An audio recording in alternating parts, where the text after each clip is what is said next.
Olá, seja bem-vindo à Culturaria da Rê. Hoje a gente vai falar do deus Hades, senhor do submundo, mas ao contrário do que o pessoal pensa, ele tem aí muitas virtudes e um simbolismo muito profundo. Quer saber qual é? Fica comigo até o fim do vídeo que eu vou te contar. Faça esse vídeo chegar a mais pessoas no YouTube. Deixe seu joinha, se inscreva no canal e ative o sininho. Toda semana tem vídeo novo por aqui. Agora, vamos para o nosso conteúdo. O vídeo de hoje está atendendo um pedido que vocês colocaram aqui na descrição dos vídeos do canal, pedindo um vídeo sobre o deus Hades, que é um deus assim muito mal falado, mal visto, porque ele trabalha justamente com as coisas do submundo, né? O mundo dos mortos, o inferno, que é um assunto que a galera normalmente não gosta, mas ele é fundamental dentro da mitologia. Então montei o vídeo de hoje para conversar um pouquinho com vocês sobre algumas características desse Deus e também sobre essa visão do inferno que a gente tem hoje em dia, né? E como ela pode ser aprofundada, tá bom? Então, a história de Hades, na verdade, ela vem junto com a história de Zeus e de Poseidon. Esses são os três grandes deuses que depois que os olimpianos vencem as grandes guerras ali contra os titãs, eles vão dividir o mundo e divide o mundo em três partes. E o número 3, galera, tá sempre presente, né não? Então eles dividem entre o Olimpo, que é Zeus. Zeus vai ficar com essa parte mais acima, relacionada ao céu, às coisas superiores, né? Tá ele lá. Poseidon vai ficar com a parte dos continentes e das águas, ele fica com essa parte do meio, ele não é só o deus dos mares, né? Mas ele é o sacudidor da terra também. Ele tem várias relações, então, com os continentes que são banhados pelo oceano. E, por fim, o nosso amigo Hades, que ele vai ficar com o mundo que existe abaixo da terra. Ele é o senhor do submundo, do mundo dos mortos, dos infernos, certo? Como a gente conhece ele. E é interessante você perceber que o nome de Hades, quando a gente vai lá para Roma, a gente muda de Hades para Plutão. E Plutão significa riqueza. Olha só que legal. Então, o submundo, o mundo que fica abaixo, aquele mundo invisível que as pessoas não veem, ele é repleto de riquezas. É claro que existe a interpretação das riquezas que existem abaixo, né, dentro do solo, ouro, mineração, enfim, né, petróleo, tantas coisas de riquezas naturais que existem debaixo da terra. Isso é uma interpretação, mas essa outra ela vai falar desse mundo interno, aonde o submundo, o mundo dos mortos e invisível, representa as riquezas que existem dentro da gente também. São lugares onde você pode aprender muito desde que você esteja disposto a descer aos infernos, ok? Então o Hades, ele não é um deus mau, vingador, vingativo, já falo de onde vem essa ideia. Ele é um Deus que está muito mais relacionado à ciclicidade da vida, que é qual? Vida, morte, esse aparecer e desaparecer. O Hades, né, o deus Hades, e aí vem o nome do Hades, que a gente traduz de forma assim muito livre como inferno, ele é justamente um local onde as almas ficam para depois continuarem a sua jornada. E no caso aqui de Hades, ele tem o rio Estige, que fica dentro, né, do submundo, e o barqueiro Caronte, muito conhecido, o qual a gente tem que pagar, né, para que ele nos leve nossa alma para o mundo dos mortos no dia que a gente falecer. E é interessante que essa ideia baseia muitos ritos funerários. Você tem que ter as moedas ali para pagar o barqueiro, para você poder sair do mundo dos vivos, atravessar o rio Estige e chegar ali ao mundo dos mortos, onde você vai ficar aguardando as suas próximas experiências. Uma outra interessante característica que a gente tem do Hades é o seu elmo da invisibilidade. E é legal porque tem tudo a ver com o submundo, né, gente? O submundo é o mundo do invisível, aquilo que você não vê. E o Deus que cuida, ele é invisível, ele coloca o seu elmo e ele não é visto, né, pelas pessoas, pelos demais. Assim como as coisas espirituais e profundas também não são vistas, né, de forma aparente, só quando a gente quer ou percebe que é quando há de vestir o seu elmo e se mostra. Ele também não é um Deus que aparece muito em muitas histórias, porque ele fica mais na dele, né? Ele é mais de ficar em casa, digamos assim, não é muito de sair. E uma das vezes que ele sai, aí ele resolve raptar Perséfone, né? A gente tem um vídeo aqui falando dessa história aí com mais detalhes, mas é uma das poucas aparições, então, que ele faz ali no mundo dos vivos, né? Nesse mundo exterior, nesse mundo externo, onde ele rapta Perséfone, que vai se tornar, então, sua esposa. Então nós temos um casal que cuida do Hades, que é Hades e Perséfone, ok? Para ver a história toda do rapto de Perséfone, dá uma olhadinha no vídeo que a gente tem aqui no canal, ok? E aí o que é interessante? A gente vê que o submundo, essa noção de inferno, ela mudou muito durante a história. E a visão que a gente tem de inferno hoje não é exatamente a visão que os antigos tinham. A gente tem alguns nomes aqui, grandes nomes, né, que montam a visão do inferno através da história.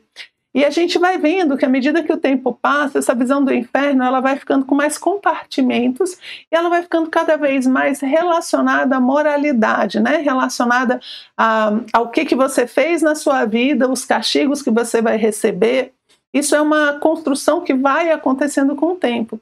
Quando a gente pega ali Homero e Hesíodo, o inferno não é um lugar muito dividido, né?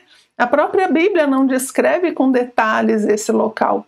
Quando a gente vê em Homero, você vai ter um local assim, sem muitas diferenças. As pessoas todas estão no mesmo lugar ali, aguardando para ver o que vai acontecer. Com o tempo, aí, em algumas partes Homero fala, Hesíodo também vai colocar algumas divisões, como por exemplo o Tártaro, né? Você vai ter, não ainda com esse nome talvez, mas você vai ter um lugar para as pessoas que fizeram o bem, outras que fizeram o mal.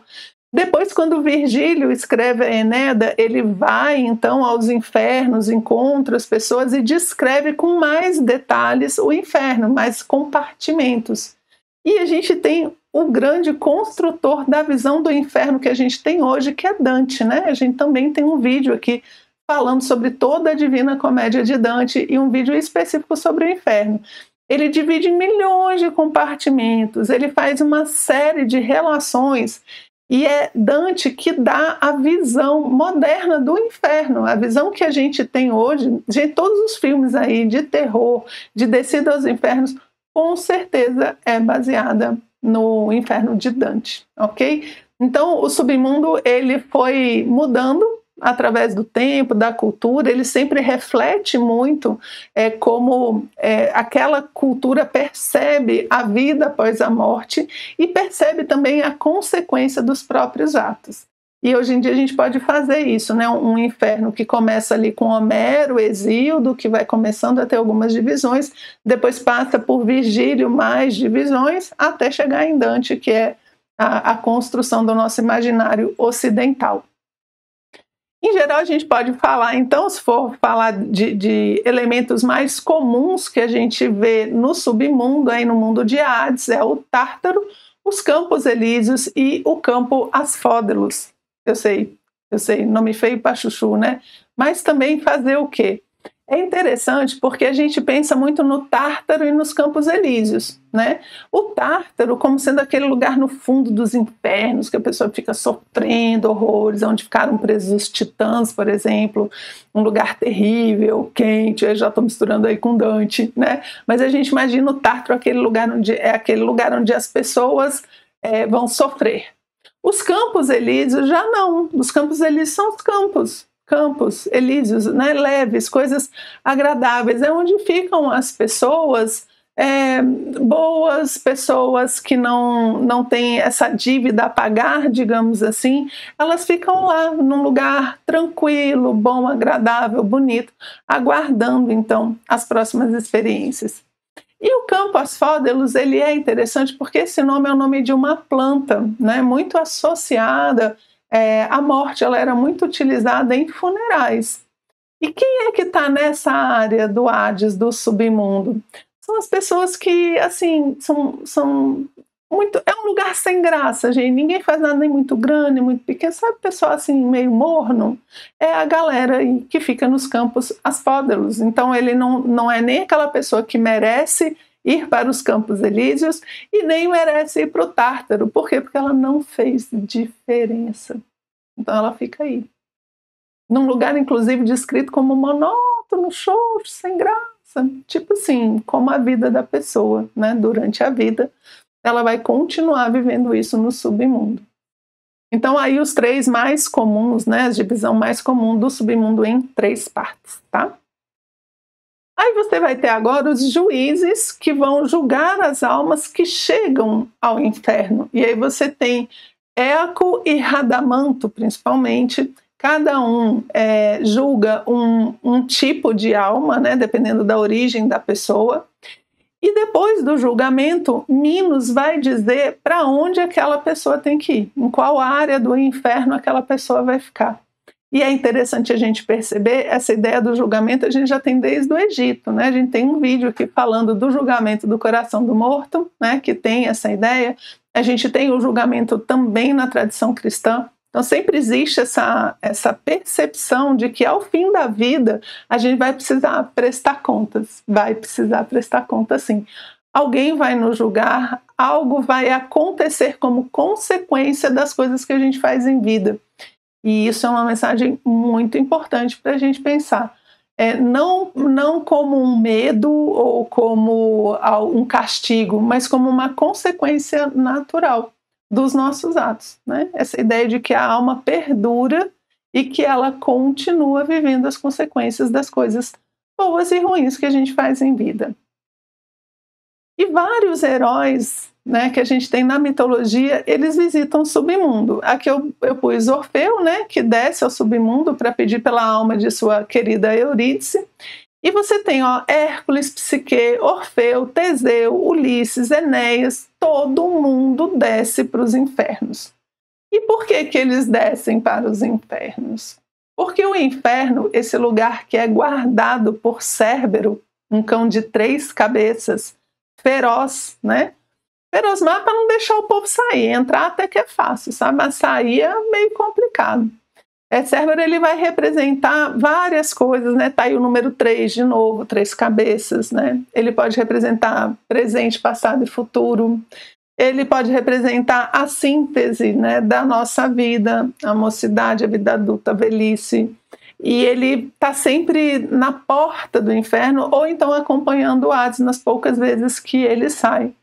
Esse cão de 3 cabeças e feroz, ele aparece como uma espécie de prova, né? Você tem que conseguir passar por ele se você quiser descer aos infernos. E por que os nossos heróis descem aos infernos, gente? Porque é lá que está a riqueza, né? Plutão, é lá que está a riqueza. A descida aos infernos, ela é considerada por Campbell a grande última prova do nosso herói. Nosso herói se prepara com diversas provas menores.